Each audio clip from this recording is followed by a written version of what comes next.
Hello, I'm Catherine Corelli. This is episode 382 of my Cat Vibe series, and today we're painting the Reaper's Harvest. That's the name of the painting. Basically the cover art for the 8th single from my Sun City album called Reaper. But before we go on, welcome to my channel, welcome to my YouTube channel if you're watching on YouTube, and welcome to my Instagram if you watch there, or my TikTok if you're watching on TikTok. In whichever case, I want to invite you to subscribe to my channel. If you're watching on YouTube, hit that subscribe button and enable all notifications. This will definitely help me and boost my channel. I'll appreciate that greatly. So today we're painting the Reaper's Harvest, and I'm starting with this large rotunda through which we're walking towards a large square. I think this is going down either in Nineveh or in Palmyra. I don't really know. It's hard to tell. But historically, in the real world, I think the closest that it could have been happening is either in Nineveh or in Palmyra. I lean towards Palmyra, personally, but I don't know, it might have been Nineveh. Hard to tell. I think it's Palmyra, most likely. Most likely it had a large square, and there could have been a rotunda like that in that city in ancient times, and on the square there could have been a large marketplace. So the Reaper is in the center.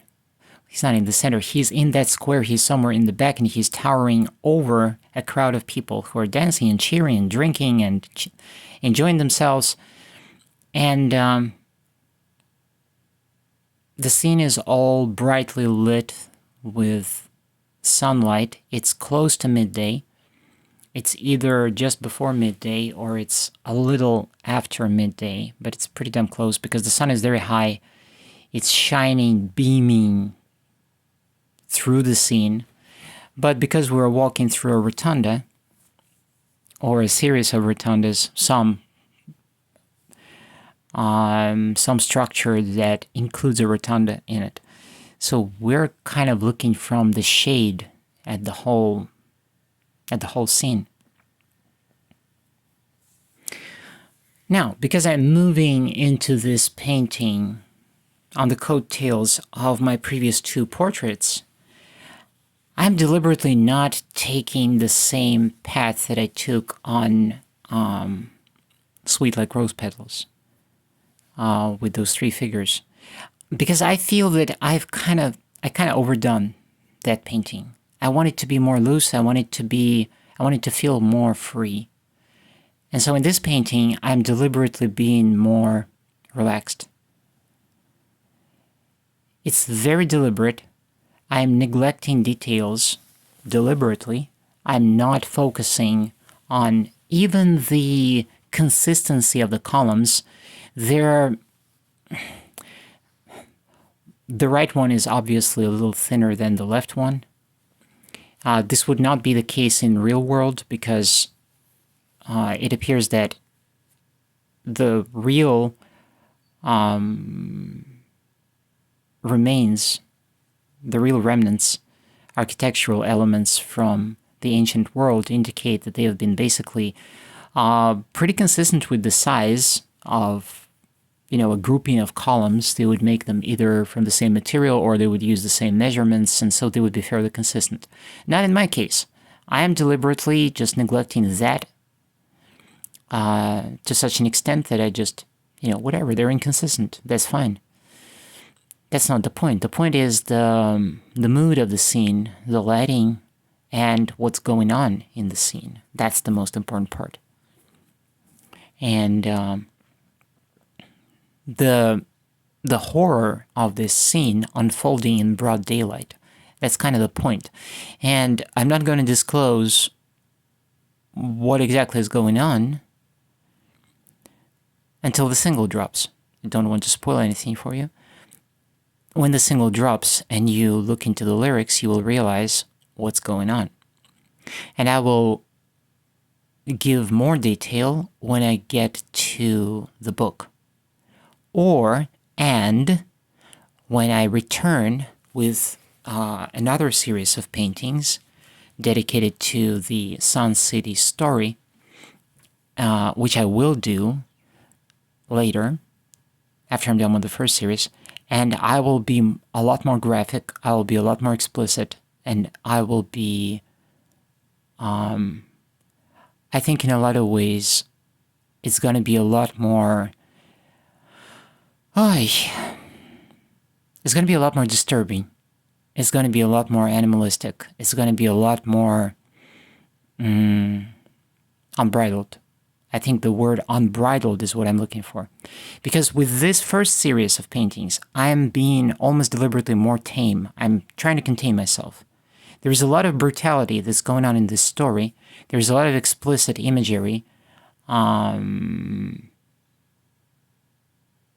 which I would rate as R. Really, if this was a movie, I would rate it R. And that's the way I've seen it. That's the way I've experienced the story. It's not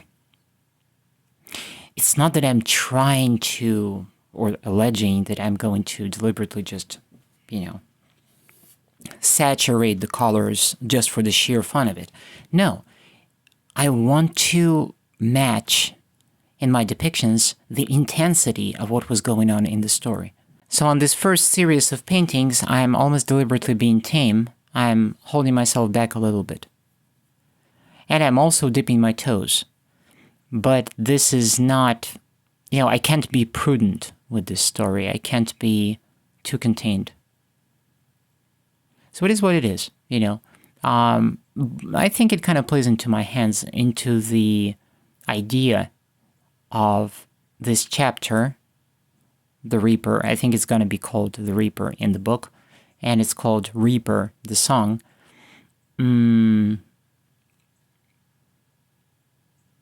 There is something very disturbing that is happening in this painting, and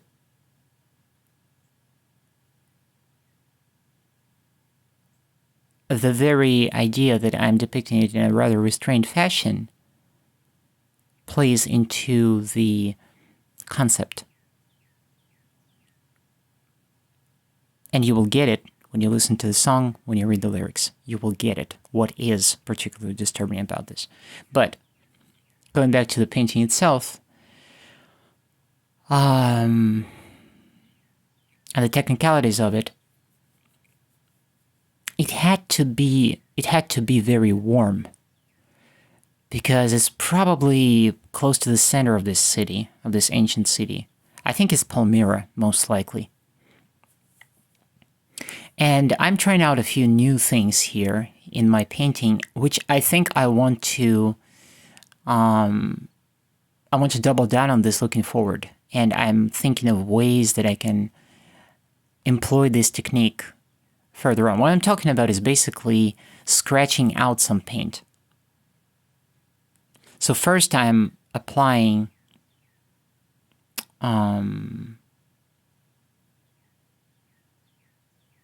some paint, but it's mixed with a good amount of oil. So then I'm laying down some broad brush strokes, and then after that I'm scratching out, you will see it a little later, I'm scratching out the little details with an old brush that stiffened up because of oil, because I wasn't washing it. In part I was doing that deliberately because I wanted something that has a stiff brush-like nib to it, almost like a palette knife, but not exactly like a palette knife. Palette knife has a different feel. I wanted exactly a stiff brush so that I can use it for texture and have the brush handle and all that, but use it in a different fashion. That's something new that I'm trying out, and I want to experiment with this approach, laying thick paint down, layers of paint, and then scraping off some of that paint. And that's basically the end of the painting process. Gosh, I was doing this earlier. I just mentioned the dried out brush, but I missed that I've actually done this before. You could see that the brush itself was stiff and it wouldn't budge. Anyways, that's the painting. The Reaper single is going to drop on April 22nd. Meanwhile, I'm eagerly anticipating the making of the music for the next single for May 22nd, which is going to be called Arena Proving Grounds. I don't have the music written yet. I don't have the lyrics written. It's going to be a ton of work. It's going to be probably an 8-string, probably really one of those drop tunings. Maybe it's going to be an F. Maybe it's going to be an E. Low E. It's going to be brutal. But it will have some melodic elements.